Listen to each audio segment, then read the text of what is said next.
Whenever the world faced unimaginable challenges, crises, what we see is God always raised up champions, heroes, those leaders who would not just make a difference, but he would use to transform situations. Think of Joseph, who prepared everyone to survive 7 years of famine, how God moved in amazing and powerful ways. And what we see is God is always faithful. Now, we live in an era of unprecedented challenges. And just though as God is always faithful, he requires us to also display faithfulness. So today I'm sharing why I believe we need leadership with an entrepreneurial attitude and a recognition of the need for deeper revelation. It's an absolute requirement for such a time as this.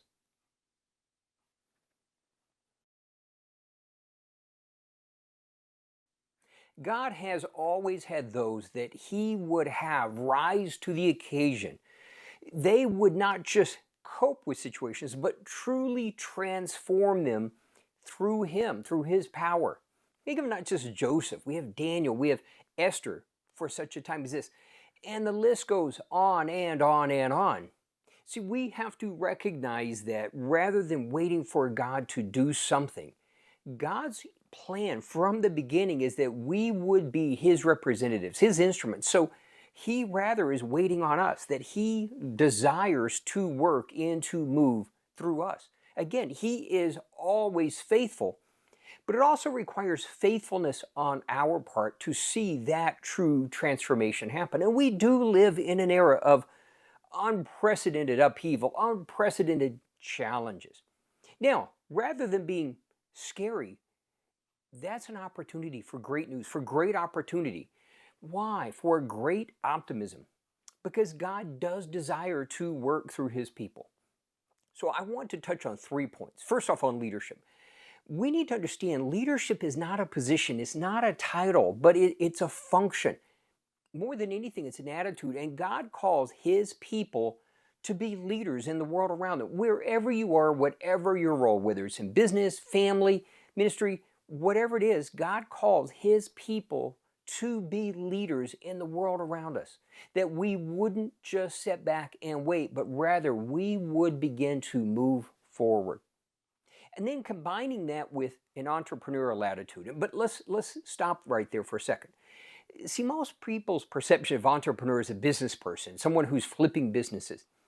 And that is kind of the cultural connotation. But what I want to focus on is what makes entrepreneurs different and why we should have an entrepreneurial attitude.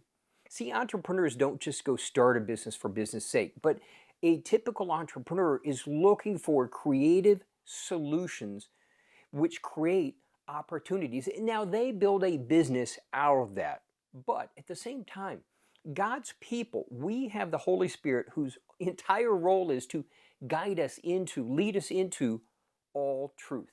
So we should have that entrepreneurial attitude, which is not we're going to do it the way we've always done it, but we're seeking God to show us the creative solutions to challenges, to see the continued adjustment, how God is continuing to work and how he wants us to work to transform situations.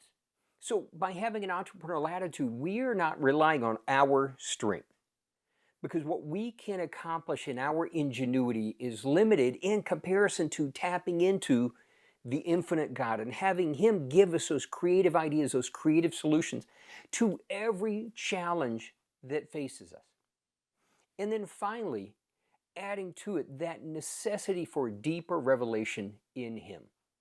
Now, one thing we have to understand is this: our God is an infinite God.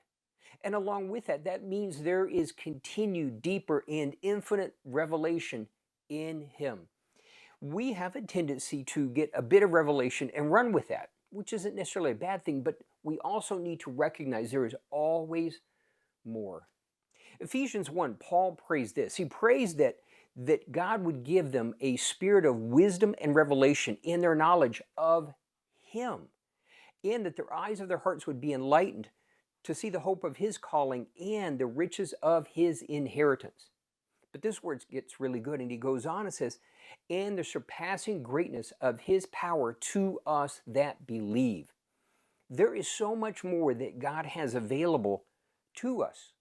But we need to take that leadership role and not wait for someone to show us, for God to open our eyes, but rather we would desire more. And in doing so, set aside those old mindsets and recognize, take that entrepreneurial attitude, let God show us creative new solutions to all the challenges that face us. And more importantly, that we would be people, that God's people would be those who are called for such a time as this. And in doing so, we see God glorified, but we see situations that become truly transformed.